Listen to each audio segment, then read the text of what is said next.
I didn't plan on hearing it, but sometimes fate hands you the knife and dares you to twist it.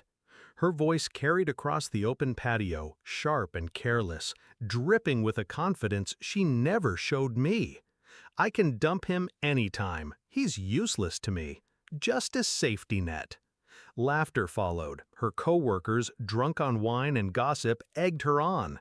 She laughed too, the same laugh that once made me fall in love with her.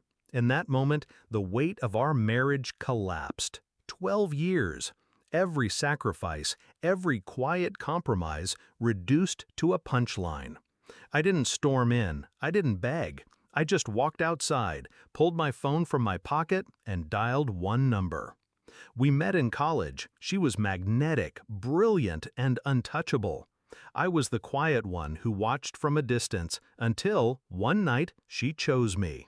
For years, I believed I'd won the lottery.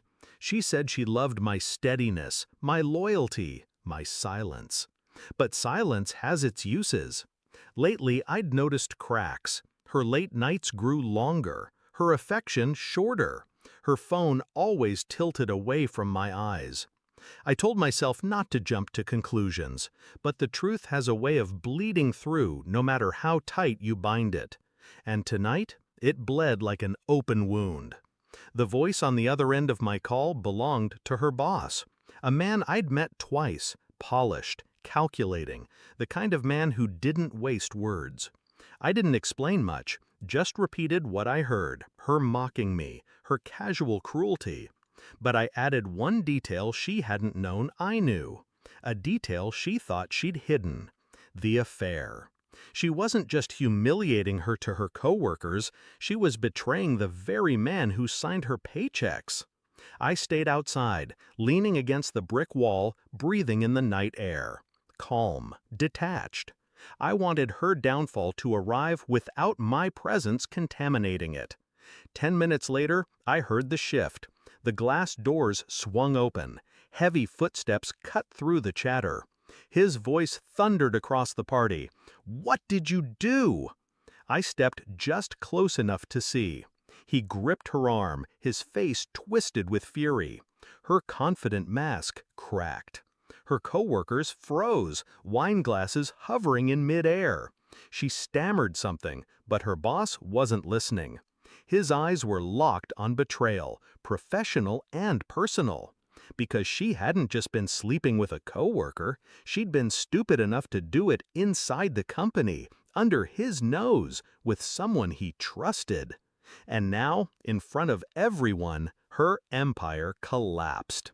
I walked back inside then, calm, controlled. Our eyes met across the stunned silence. She looked at me like I'd become a stranger. Maybe I had. I didn't speak. I didn't need to. The look on my face was enough. Cold recognition, the quiet satisfaction of a man who no longer had anything to lose. Her boss's voice sliced through the air. "Pack your things. You're finished." The room erupted in whispers. She reached for me instinctively, like I was still her anchor. But I stepped back, let her hand fall into emptiness. Leaving her there, unraveling in front of her peers, was the cleanest cut of all. I didn't yell, didn't gloat, didn't give her the satisfaction of knowing exactly how much she'd broken me. I just let the silence speak. The divorce came fast, too fast for her to scramble. I'd already gathered the evidence, texts, receipts, baits. The lawyer didn't blink. She lost the house, the savings, and every ounce of credibility she'd built in her career. I didn't ruin her life. She did that herself. I simply opened the curtain so everyone else could see. People ask if I regret it, if maybe I should have walked away quietly. No. She mocked me for being useless. But that night proved the truth. I'm not useless. I'm patient. I'm deliberate. And when you underestimate a man like that, you hand him every tool he needs to destroy you. I didn't shout. I didn't fight. I made one phone call, and I let gravity do the rest. Final reflection. Now, when I think of her laughter at that party, it doesn't sting. It reminds me of the moment I shifted from victim to executioner. Revenge doesn't need fire or chaos. Sometimes it's just silence, a single, quiet move, and watching them fall all on their own.